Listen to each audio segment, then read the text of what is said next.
ఇప్పుడు ఆజ్ఞాచక్రం తర్వాత మనకి 7 కోశాలు ఉన్నాయి కదండి. ఆ తర్వాత మనకి సహస్రార్థం జరుపుకుంటాము.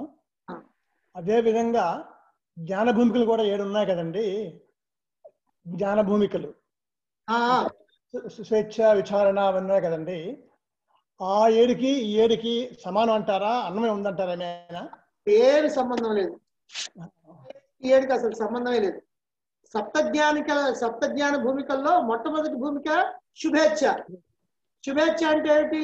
నేను భగవంతుడిని చేరుకోవాలి, లేకపోతే నేను ఏదో రకంగా జన్మని తరింపజేసుకోవాలి అనేటువంటి కోరిక కలగటమే శుభేచ్ఛ. అది ఒకటి. కానీ ఇక్కడ ఆజ్ఞాచక్రం దాకా పోయినటువంటి వాడు చాలా గొప్పవాడు. చాలా సాధన చేస్తేనే అక్కడికి పోతాడు. అక్కడి నుంచి ఇంకా పైకి పోవాలంటే ఇంకా గొప్ప సాధన చేయాలి. అందుకని దీనికి దానికి అసలు సంబంధం లేదు.